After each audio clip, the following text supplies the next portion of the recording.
Hoje o programa Vivências responde algumas perguntas que vocês fizeram. Fique atento.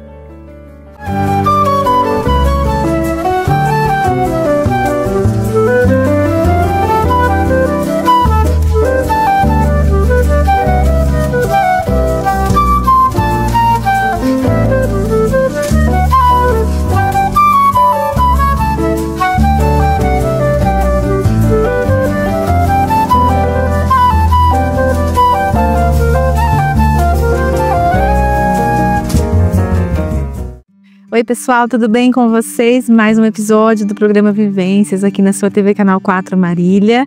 Seja muito bem-vindo a esse momento, a esse espaço onde a gente constrói conhecimento juntos. Eu fico muito feliz com a sua presença aqui, com as suas perguntas, porque hoje nós vamos gravar esse formato, de perguntas e respostas. O programa Vivências tem 3 formatos: o formato de explanação, perguntas e respostas e os nossos entrevistados. E as perguntas eu recebo numa caixinha de perguntas que eu coloco no Instagram, no @psicóloga Ana Gláucia Lima. Então fique sempre atento também para quando surgir os próximos episódios de perguntas e respostas, você vai lá e faz a sua pergunta para a gente construir juntos aqui, para a gente refletir juntos aqui. E eu achei tão interessante, gente, porque a gente tem conversado bastante sobre nosso comportamento nas redes sociais. Então a gente falou sobre a influência dos influencers nas redes sociais e tudo mais, de como que a gente se comporta e como que a gente acaba sendo influenciado mesmo por essas pessoas. A gente falou sobre autodiagnóstico, muitas vezes quando a gente acaba percebendo algum sintoma e tudo mais, a gente vai buscar na rede social o que a gente tem e acaba aí encontrando alguns diagnósticos que a gente acaba, querendo ou não, trazendo pra gente. Então a gente fez uma reflexão bem crítica em relação a isso também. E quando eu abri a caixinha de perguntas, vieram perguntas relacionadas ao nosso comportamento nas redes sociais. Eu acredito que é um movimento muito interessante que a gente está fazendo de criticar mesmo o quanto de espaço, que a rede social e que as mídias sociais, elas acabam tendo na nossa vida.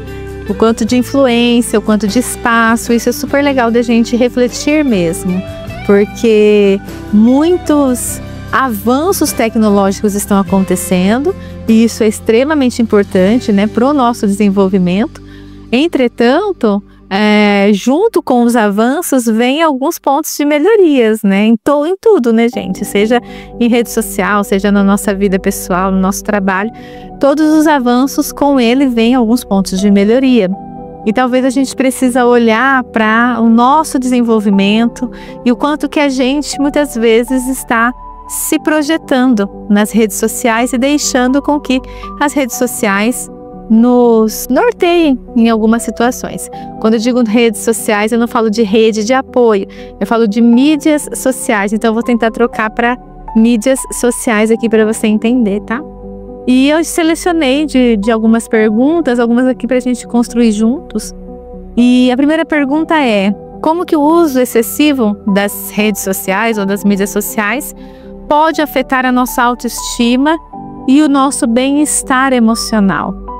Porque muita crítica há nisso, E às vezes as pessoas ficam assim, confusas porque não veem muito perigo nisso, veem realmente como um entretenimento e tudo mais. Porém, a gente tem que pensar em alguns aspectos, Primeiro que a gente consome muito conteúdo sem filtro, muito conteúdo sem crítica, muito conteúdo assim, rapidamente, impulsivamente, e muitos desses conteúdos são vidas perfeitas, são aquisições perfeitas, são formas de viver que as pessoas acabam querendo incutir pra gente, como isso é certo, é assim que faz e tudo mais, dividindo algumas questões pessoais e que a gente idealiza uma perfeição e foge um pouco da nossa realidade. Então, quantas vezes você olhou aí para as suas redes sociais digitais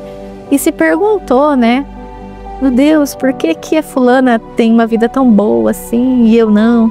Nossa, porque fulana é tão feliz e eu não? Nossa, porque fulana conquistou tanta coisa, tá sempre tão bonita E a gente mal sabe que é um filtro ali, né?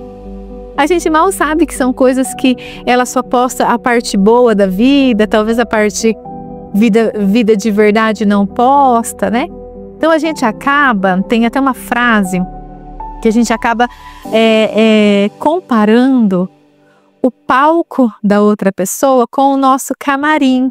O que isso quer dizer? Eu acabo comparando a minha vida real com a vida que o outro posta. E isso, gente, acaba gerando em nós várias distorções cognitivas que nós estudamos dentro da TCC, como, por exemplo, comparações injustas. Eu faço uma comparação da minha vida real com uma vida talvez que não seja tão real, com uma vida parcialmente colocada. Então, isso pode afetar negativamente. E o mais interessante disso é que isso vai entrando sorrateiramente.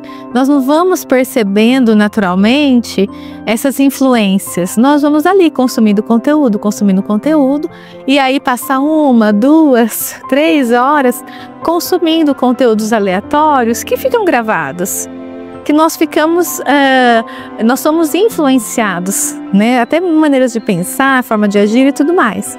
Então a gente tem que tomar muito cuidado e criticar o que a gente consome e se de fato aquilo é real, né? Se de fato aquilo mostra pra gente uma vida real ou é uma vida de publicidade, ou uma vida só parcial. Não estou dizendo que as pessoas não têm vidas legais e viagens legais, não. Mas às vezes as pessoas só postam isso. E aí a gente resume a vida da pessoa a isso. E não necessariamente, né? Então, nesse sentido que a gente pode perceber o uso excessivo de uma forma um pouco prejudicial. A próxima pergunta é: por que a gente sente tanta necessidade de aprovação nas redes sociais? E isso me deu um start para um novo tema mais para frente sobre dopamina e, aspas, dopamina barata, que é o que o pessoal está dizendo bastante hoje em vários lugares. Quando nós percebemos na rede social uma curtida, um comentário, percebemos uma aprovação, nós ativamos o sistema de recompensa do nosso cérebro, onde tem o neurotransmissor da dopamina, que é um neurotransmissor do prazer e desse bem-estar. Então, quanto mais a gente ativa, mais a gente quer, que é ali subjacente ao vício, né? Que a gente está falando dessas dopamina barata, que depois a gente vai conversar sobre isso. Então, a gente ativa esse sistema de recompensa. E aí, quanto mais você vê, mais você quer ver. Mais você vê, mais você quer ver. Por isso que quando a pessoa pergunta aqui, por que nós sentimos tanta necessidade de aprovação, a gente sente tanta necessidade de ver isso, de ter cada vez mais curtidas, de ter cada vez mais aprovação, de ter cada vez mais comentário, porque ativa esse sistema de recompensa. Então, nós precisamos olhar para isso porque nós acabamos nos retroalimentando dentro desse sistema. E aí, quando não aparece, quando não tem essa curtida, quando não tem esse comentário, como que a gente fica? Talvez nós façamos uma outra distorção cognitiva que se chama conclusões precipitadas, que é, se a pessoa não curtiu, logo eu não sou tão bom assim. Eu só serei bom, né? Uma regra, por exemplo, só serei bom, só serei aceito se tiver tantas curtidas. Eu vejo, gente, pessoas dentro do marketing e tudo mais, olha, você precisa fazer tanto isso para ter tantos seguidores. Então, assim, existe todo um movimento por trás disso. E nós somos levados, né, a olhar dessa forma e entender e concluir que só somos aceitos se tivermos tantas curtidas, tantos seguidores e tudo mais. Então, isso entra numa retroalimentação, por isso que entra nessa necessidade de aprovação. O que a gente precisa? Parar, pausar e ver o que é real e ver o que é digital. E olhar para as nossas crenças, olhar para as nossas regras. Será que essa regra que eu tenho, só serei aceito, só serei amado se eu tiver tantas curtidas, isso é real? O que isso diz sobre a gente? O que isso diz sobre a minha visão de mim mesma, do mundo, do futuro? Então, a gente precisa voltar e olhar um pouco para isso, para ver o quanto que esse comportamento na internet acaba influenciando o desenvolvimento de crenças adaptativas. Então isso é interessante da gente ver, tá bom? Próxima pergunta é: quais sinais indicam que o uso de redes sociais está se tornando prejudicial para a minha saúde? Lembra que a gente falou no começo que a gente vai aí consumindo e a gente nem percebe o quanto de tempo que a gente fica nas redes sociais. Se você vê aí no seu aparelho, você pode, dentro das configurações, olhar quanto tempo você fica por dia nas redes sociais e você vai se assustar, eu confesso. Então, quais são os sinais e que me mostram aí esse prejuízo todo e me mostram essa situação toda? Então, quando, por exemplo, você tem aí realmente um comportamento de dependência às redes sociais, então você precisa estar consumindo a todo momento. Quando aparece alguma notificação e você acaba ficando mais desesperado. Quando você, longe do celular, fica irritado, né? Fica irritado mesmo, fica mais intolerante. Quando você tem a necessidade de consumir aquilo. Você pode se colocar à prova, né? Você pode, sei lá, tirar as notificações de algumas redes sociais, você pode limitar o tempo que você está no seu celular em redes sociais, para você entender o quanto que você está mais, aspas, dependente das redes sociais. Se aquilo te causar um desconforto muito grande, a gente pode entender que isso é um sinal de uma dependência sim, tecnológica. A gente vê muito isso em crianças e adolescentes, né? Apesar de a gente achar que criança não pode ter redes sociais, tem muitas crianças que têm. E a gente vê essa dependência. A gente vê as crianças entrando em aí uma crise de abstinência sem o celular, sem redes sociais, né? Sem alguns aplicativos de relacionamento e tudo mais. Então, os sinais são o que acontece comigo quando eu estou longe dessas redes sociais. O quanto que eu tolero. Isso é uma dica super interessante. O quanto que você tolera estar longe. Será que você tolera bem ou não? Será que você precisa estar a todo momento? Né? Lembra que a gente sempre fala aqui onde que está a patologia, na intensidade, recorrência e prejuízo. Então, olha para a intensidade, recorrência e prejuízo desse afastamento, para ver o quanto que você tá. A gente pode tentar começar a traçar um plano de ação para essa, aspas, dependência. Isso é interessante de você ver também, tá?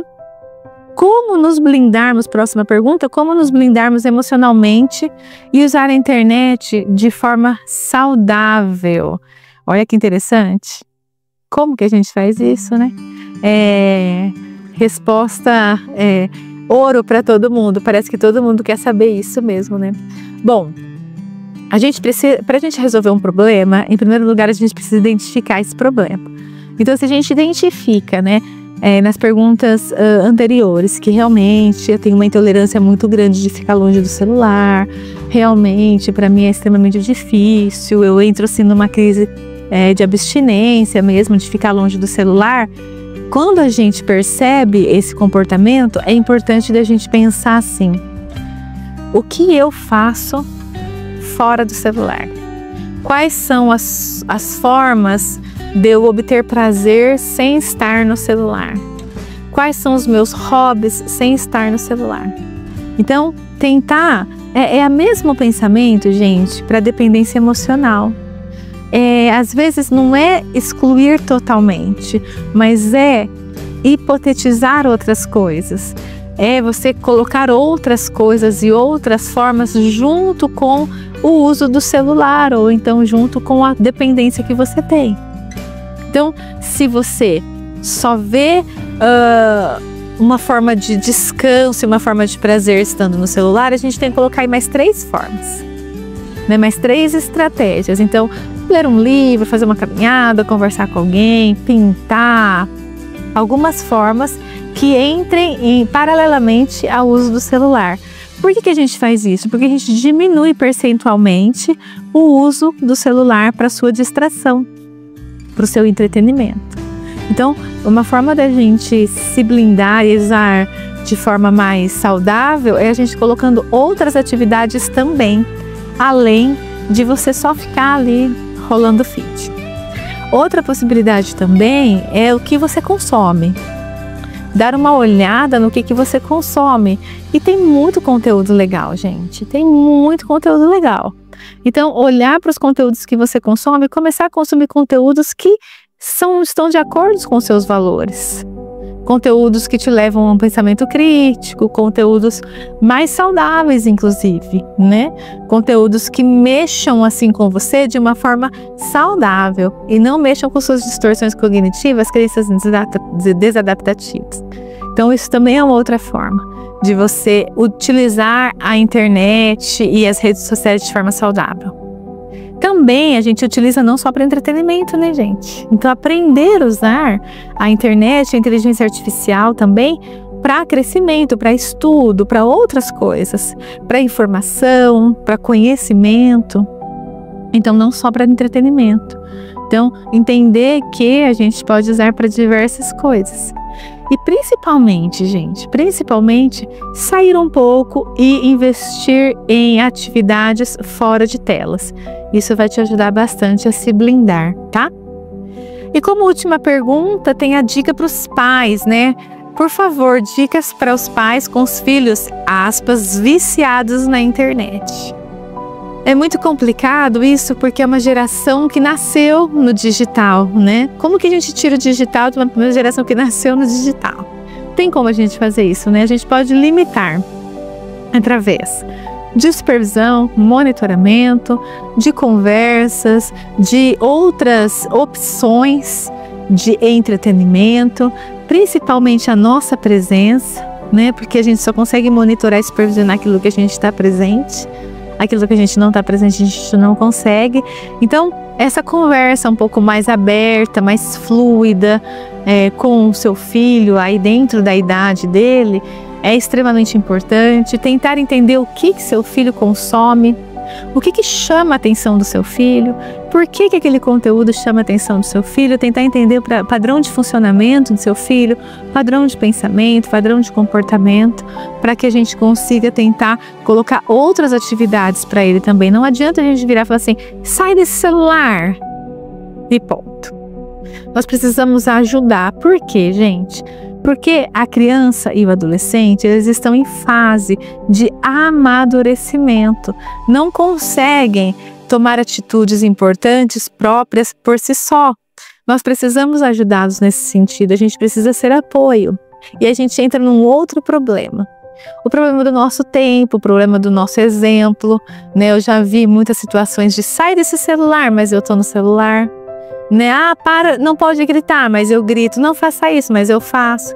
Então, nós somos espelho, né? Eu digo que quando a gente tem criança e adolescente em casa, nós somos assim, bombardeados por ser espelho, ser modelo dessas pessoas que nós estamos formando. Então, essa conversa fluida e aberta é extremamente importante. Eu acho que assim, olha caso a caso, tá? Porque aqui eu também não posso ficar falando, generalizando, porque eu não conheço sua família. Mas talvez tirar totalmente. Eu vou tirar totalmente o celular do meu filho. Não vai ficar, não sei. Talvez realmente monitorar, talvez realmente mostrar para ele que existem coisas além do celular, além do entretenimento tecnológico. Existem outras coisas para fazer. E não tirar de forma punitiva, porque quando a gente tira e a gente fala não, a gente aguça o desafio, né? A gente aguça a curiosidade. E aí talvez não fique, assim, uma forma mais assertiva de lidar. Então, essa conversa, essa fluidez, esse conhecimento dos interesses do seu filho, o que chama a atenção dele, isso é extremamente importante para a gente sanar essas questões. Com o nosso comportamento na internet hoje, ele é muito falado e muito estudado, porque nós vemos muitas psicopatologias advindas desse mau uso, né, de entretenimento, de mídias sociais e tudo mais. Uma das distorções cognitivas realmente que aparece muito são as comparações injustas. O que são comparações injustas, Ana? Quando eu comparo a minha vida com a vida do outro. Eu não consigo comparar pessoas, eu não consigo comparar objetos diferentes, né? A gente só compara aquilo que é igual, semelhante. A gente não consegue comparar o que é diferente. Então não tem como comparar a minha vida com a vida do outro. E a internet, em algumas plataformas fazem isso. E a gente acaba entrando nessa influência toda, né? A gente acaba vendo somente as conquistas das pessoas, aspas, a vida boa que a pessoa tem. Isso gera, assim, na gente uma comoção, talvez até uma frustração da nossa vida. Então a gente precisa usar e utilizar a internet de uma forma muito crítica, sempre pensando, isso é real? Isso que eu estou consumindo é saudável? É real? Faz parte de fato da minha rede? Faz parte de fato da minha dinâmica? Né? Isso eu vou levar algum tipo de ensinamento para a minha vida? Né? Por mais que eu esteja assistindo de uma forma muito aleatória o entretenimento, qual é o impacto disso na minha vida? Isso é olhar de forma crítica.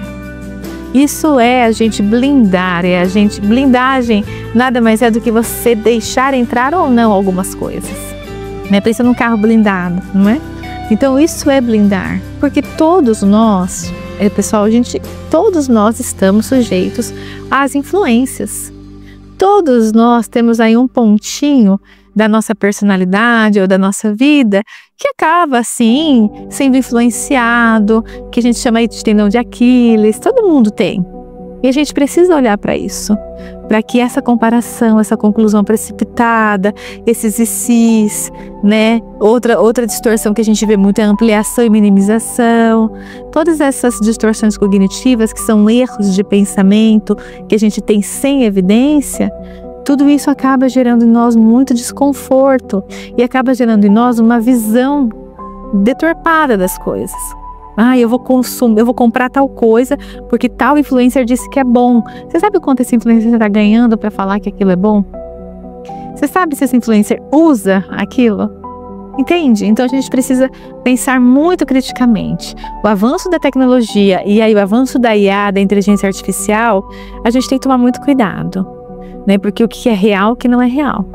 Talvez a nossa maior dificuldade hoje, daqui para frente, seja nós sabermos o que é real e o que não é real. Eu espero do fundo do meu coração que você tenha tido críticas nessa reflexão, que você faça críticas, que você se blinde, que você consuma aquilo que de fato é saudável para a sua vida, para a sua família, e sempre critique mesmo. Isso é bom, isso não é bom, isso é real, isso não é real.